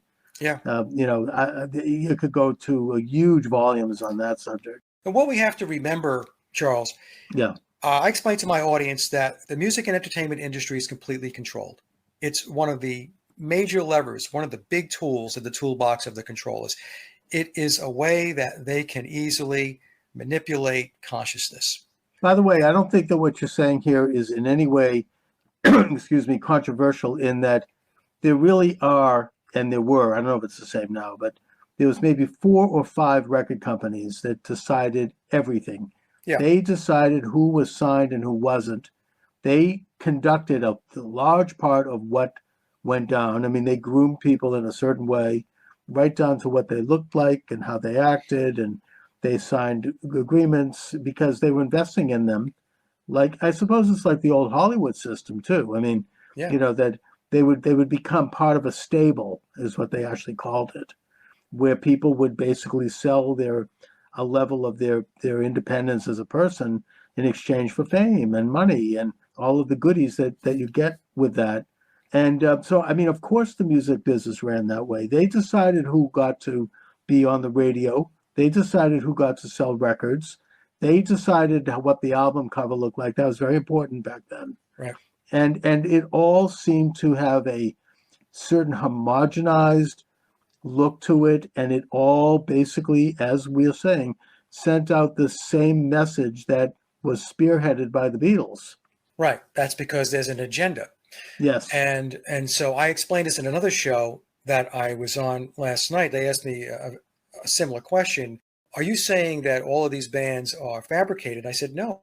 You have to understand is that when you get into the system, when you get into the music business or the entertainment industry, it's a system. You're going to have to do things the way they want you to do things. So like you were saying, it's the cover art on the album. It's how these bands are packaged and presented. Indeed. So it's like if you worked for a company and your boss says to you, hey, we want you to go off and do this analysis and build this presentation because we want to go take it to the shareholders. Many times what happens in the corporate world is they'll take a look at that. Even though what you did is what's going on, they have a different story to tell. The person doing the work is creating something naturally and taking a look at something objectively, but that natural objective effort gets reshaped because of a message or an agenda that the upper levels of the company want to communicate. It's the same thing when we're talking about a record company, because the argument is that, there are people who are naturally talented. There are people that play on their recordings. There are people that write music. Yes. But along the way, what happens is there is an agenda that the record labels have because they're tied into the machine. It's no different than when you go to work for a corporation. You might sign a confidentiality clause where you agree not to reveal inner workings of the company. Right. You agree not to work for the competitor. I think in the case of the music business, when you're dealing with that kind of visibility and success, it must be at least implied that if you step out of line, we're going to take you out. And we could look at a number of people who died, whether it was because of as part of a ritual sacrifice, which I don't doubt, or just, I don't know, like I think of Brian Jones, right?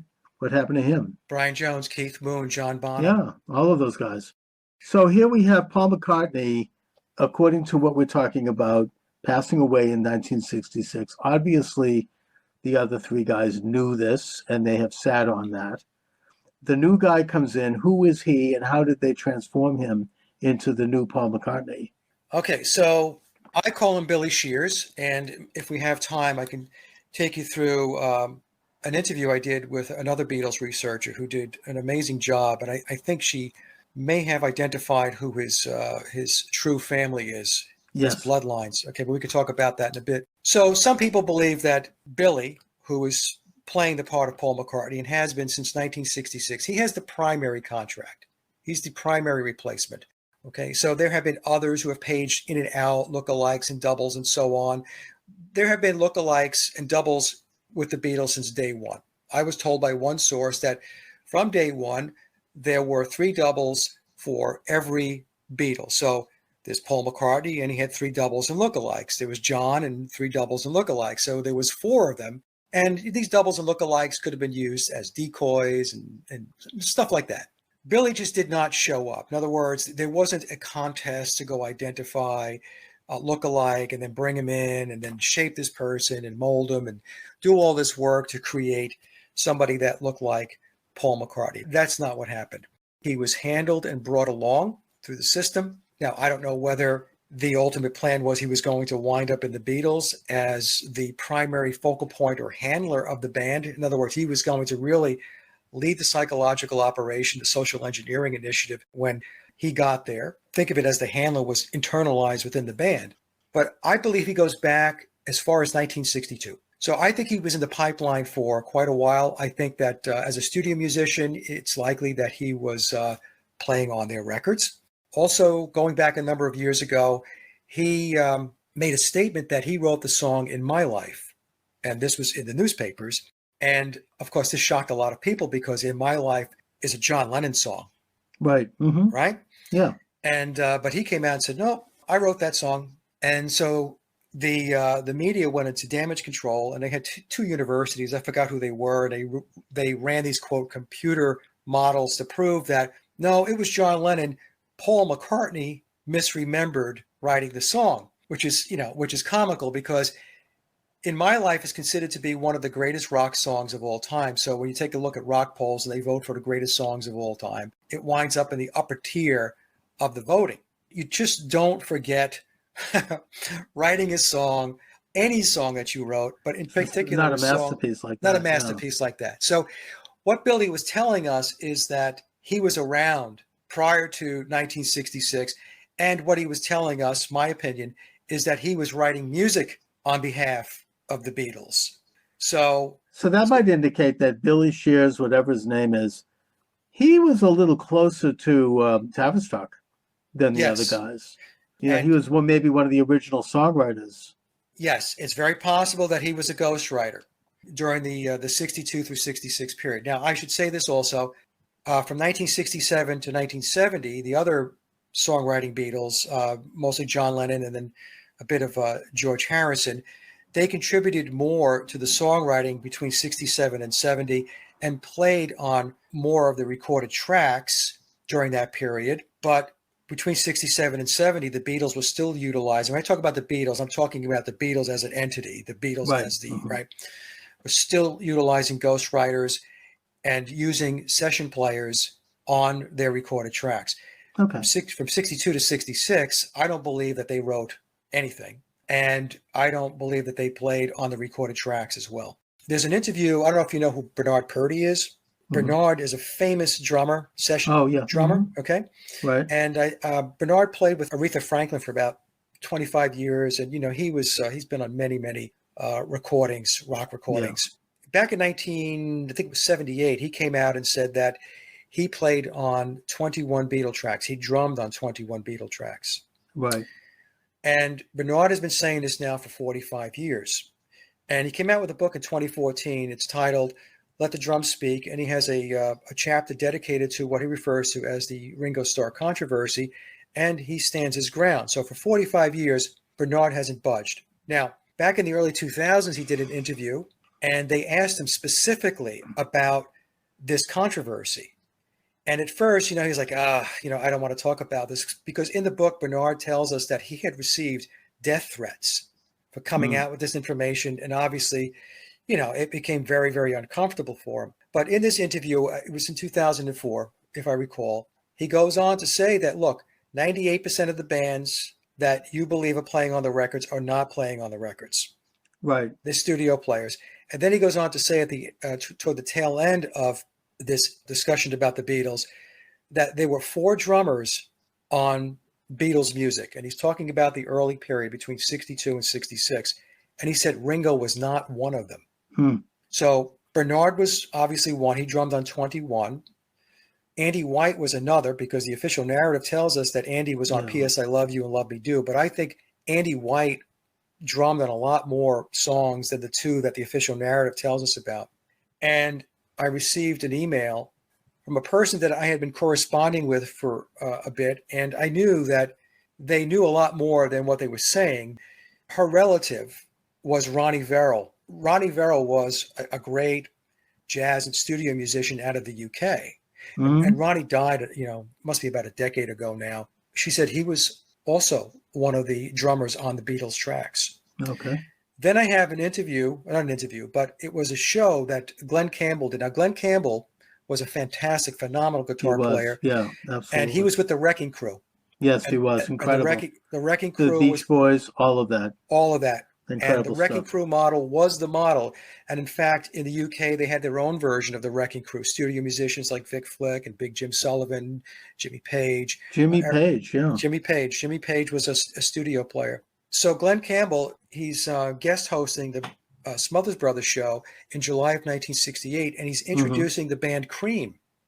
So Cream would be Eric Clapton, Jack Bruce, and Ginger Baker. Right.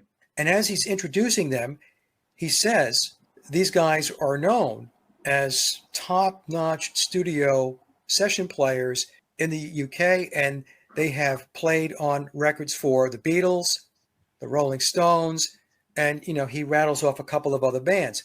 Right. What's very important about that is in July of 1968, when Glenn Campbell said this was 2 months before Eric Clapton ever picked up a guitar to go play the lead on While My Guitar Gently Weeps. Sure. What was Glenn telling us?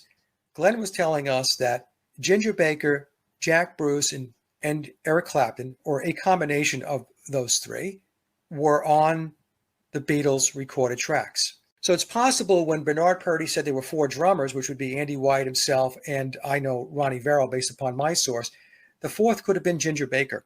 Right. That wouldn't from surprise me. He was brilliant. No, right. I'm glad that doesn't surprise you, because it makes perfect sense to me.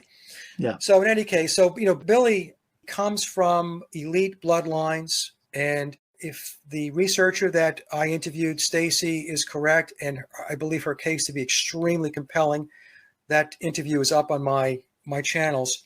His father was Douglas Hamilton. So he comes from the Douglas Hamilton Scottish bloodline. So it's Lord Douglas Hamilton. And his mother, Elizabeth Percy, comes from the Percy bloodline. A lot of people... They go all the way back to William the Conqueror. I mean, we're talking about Old English... Hundreds of years. Yeah. And the case that she puts forth, like I said, is very compelling. So what does that tell us? That tells us that Billy is big-time serious blue blood.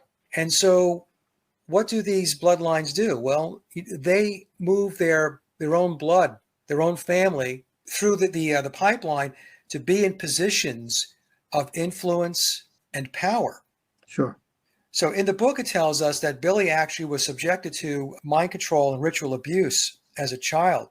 And he says in the book that his earliest recollection was age 3, which is interesting because if you watch documentaries on ritual abuse, the age 3 seems to be a starting point.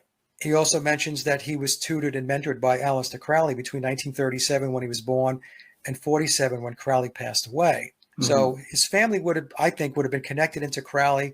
Crowley was part of the elite circle. Sure. He was involved in intelligence, British intelligence. If Stacy's right about Billy's father, Douglas Hamilton, he was with the RAF. So Billy wasn't somebody that they pulled off the street. They didn't grab him by the scruff of the neck and just bring him in. This was somebody that was tapped to be in a position of influence, and it happened to be the Beatles at that point in time.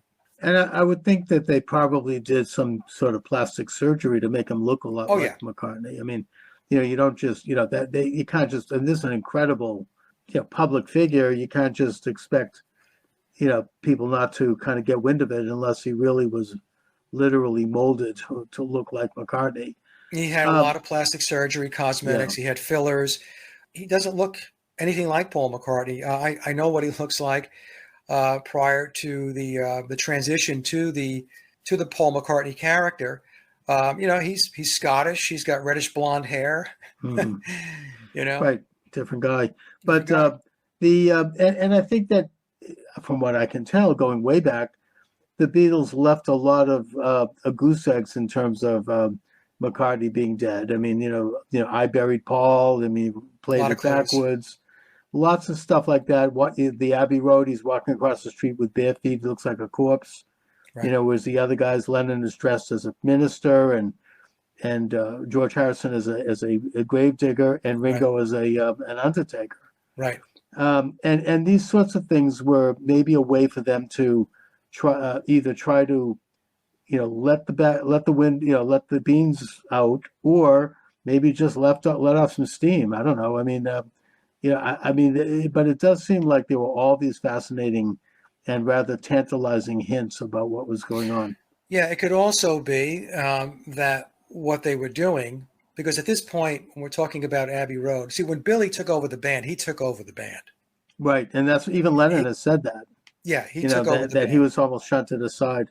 Yeah, so a lot of the backmasking and these clues and whatnot, Billy is an occultist. So we can also take a look at this, and we can say that the clues, the backmasking, the symbolism was a continuation of ritual. I'll just put that out there. Yeah, I mean, and some of his songs seem very ritualistic. Fool on the Hill has a lot of, occultic imagery. Helter Skelter, I mean, that obviously. What about after they broke up? I mean, they always seem to be very managed and handled by a whole team of experts around them, circulating around them, starting with Brian Epstein, but continuing on. And they had all these people really doing everything for them. I mean, they probably had valets figuring out what they were going to wear. They just seemed to be very totally surrounded by people to make sure that they walked and talked in a certain way. What about after the Beatles broke up? I mean, did that continue? And what about McCartney now? I mean, why doesn't he say something? You'd think that he must be in his 80s now. It's like it's getting up there. He's still doing gigs. I mean, he did the Boston Fenway Park, and he did a tremendous concert here. What is there any indication that he might be ready to spill the beans? I know he did a pretty famous interview with Howard Stern where he didn't give any hint at all about this. No, he's not going to say anything. Okay. He's not going to say anything. The Beatles are fundamental to this whole movement. As I mentioned earlier, Charles, the Eon of Horus, and I refer to them as the Pied Pipers. Pied means multicolored, right? So when you take a look at the Sgt. Pepper album, they're in multicolored outfits. Indeed. So Sgt. Pepper's Lonely Hearts Club Band is representative of the Pied Pipers. Now we're going to move society forward, move them in a different direction, and take them down a certain path. So he's not going to say anything because the Beatles is still very, very important to what's going on, even though they haven't been together in 50 years.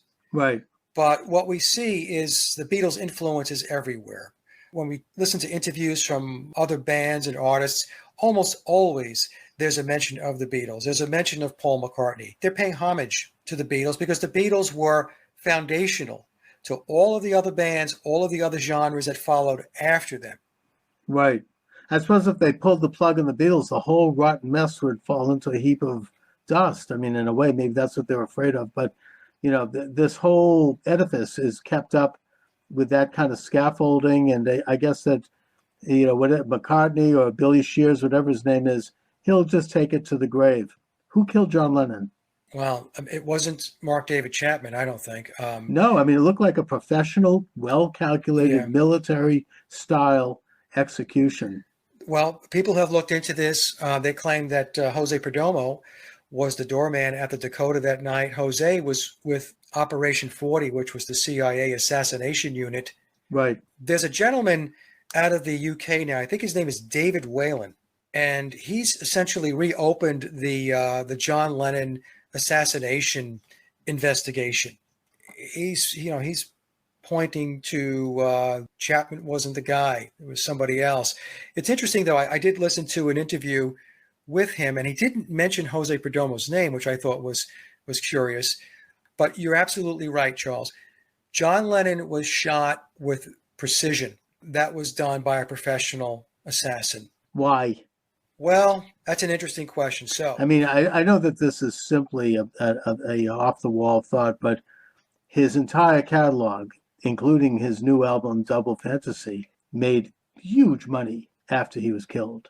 I don't think he was selling that much before that. He kind of disappeared for a number of years. He went on hiatus for 5 years. He was out of the picture from 75 through 80. Then all of a sudden he comes out with this new album, which was not the greatest. I mean, it's okay, but it wasn't, I don't think, the peak of his creativity. I don't know who might have been behind that, but the point is that suddenly after he was killed, I mean, I think that kind of thing happens in the music business. There's so much money involved and there's so much power involved. And I'm not going to point any fingers like David Geffen or anything like that, but people made huge amounts of money, and the thing rocketed after he was killed. It became the biggest album for years, I think. Yeah, it was interesting. I agree with you. It was not one of his greatest efforts. I mean, when we think about it, I think he had 6 of his songs, and there were 6 of Yoko's songs. Yeah. I remember taking the record, because I had the vinyl back in the day, and I transferred it to cassette, and I took all of Yoko's music off. So I had 6 brand new John Lennon tracks. Now, why he was assassinated? There's some theories out there. One is that John was going to, or he was talking about writing a tell-all book, and he was going to spill the beans about what the Beatles were really all about. That was one theory. Sure. The second theory is that John entered into that Faustian bargain that I talked about earlier. And in the book I was just talking to you about, the Lennon Prophecy, this book here by Joseph Niezgoda, it states that many of these pacts are 20 years in duration. So they've got 20 years of runway. So in the book, he speculates that in December of 1960 is when Lennon entered into that pact, and that 20 years later would take him to December of 1980. Indeed. That was when he was killed. Okay, so that's I don't know. I mean, you can't say anything for sure. That's just more intriguing than anything else. Chapman himself was, in my view, a patsy, and he had gotten deeply into a lot of satanic stuff as well.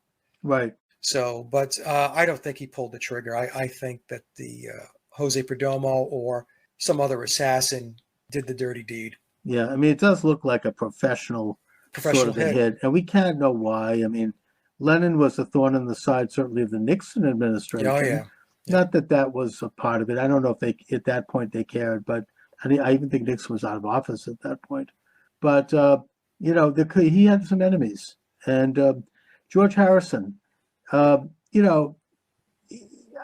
saw a video of him playing guitar and singing While My Guitar Gently Weeps. The Beatles have gotten very cheap about what they allow on the internet. They've taken most of it down.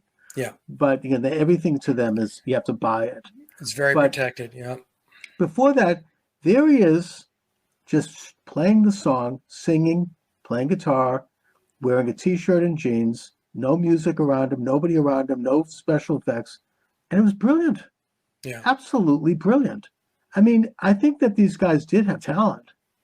I don't know if he wrote that, but I mean, especially maybe later on, I think that they must have been involved in it.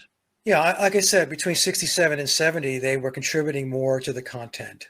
Right. what people have to understand is in the early period, 62 to 66 in particular, that was very, very important as part of the social engineering initiative. That whole Beatlemania period, that had to go perfectly in order to really launch this whole thing. And so Tavistock, EMI, they weren't going to leave anything to chance. So they were going to make sure that, the right songs were going to go out there, the right people were going to play on the records. The Beatles can play their instruments. Right. People say, are you saying the Beatles didn't play their instruments? I said, no, I never said that. I said, yes, they were performers. They were taught the songs that they took out on the road. So when they did live gigs and they did their concerts, those were songs that they were taught to play. They learned to play them, they sang them, and they went to the next city. The next gig, yeah. The next gig, right? That's what they did. But once they got to 1967, all that touring and all that stuff was over. So at that point, I mean, everything was very finely produced and developed, I think, in terms of their very canned records. In a way, it almost went out of style what they were doing. I mean, some of their, I think they had some genuine stuff on the White Album and on even on the Rooftop gig. I mean, they seemed to be genuine there. But still, it was all so like canned and so rehearsed and so careful that and so professional. I mean, I can't believe that McCartney did the solo guitar part on Maybe I'm Amazed. I mean, it's such a beautiful guitar piece. I don't think he played that. Yeah. I mean, I'm sure they had the very best people come in, and they were surrounded by people who did everything for them. I mean, I think that Harrison even admitted this. He goes, all things must pass. He goes, there's a lot of people on that record. That's a big. Well, he was tied into Phil Spector with All Things Must Pass, and Phil Spector was a main cog with the Wrecking Crew. And right. if you take a look at the Beatles' solo careers, it's a who's who of studio musicians that were on all of their records. Sure. John Lennon, Harrison, Ringo Starr in particular. I mean, sure. I mean, he even had Jim Keltner on his records drumming. I thought to myself, aren't you a drummer, Ringo? Why is Jim Keltner drumming on your records, But, and Billy, the same thing. Billy surrounded himself with great studio players. Absolutely. And that's just how the business works, Charles. You're going to come in and make a record. You want to put the best tracks you possibly can. Well, what are you going to do? You're going to seek out the best players you can who are available to you. And that's how you're going to do the recording. Sure. Okay. So, Mike Williams, this is really an interesting conversation. We've opened up so many areas of thought here. I want to kind of wrap it up and just, again, reiterate that the theory here is that at least the Tavistock Institute had something to do with this, and that it's perfectly reasonable to assume that they did because it was a massive psychological program. And that's what they did. That was their business. Right. That they're interconnected with secretive, like organizations in all of the major countries around the world. And that the Beatles, in fact, had an impact on society. They changed the way we see ourselves. They changed the way we think. In some ways, maybe to the better, but there's a very dark side. And I think that we have to understand what that is in order to understand the way the world works. I agree. So, Mike Williams, let my listeners and viewers know where they can watch your excellent program and listen to your excellent music. Just go to my hub website, folks. It's sageofquay, SAGEOFQUAY.com. And all of my links are there to my platforms, my music. It's one-stop shop. So if you go there, take a listen. Excellent.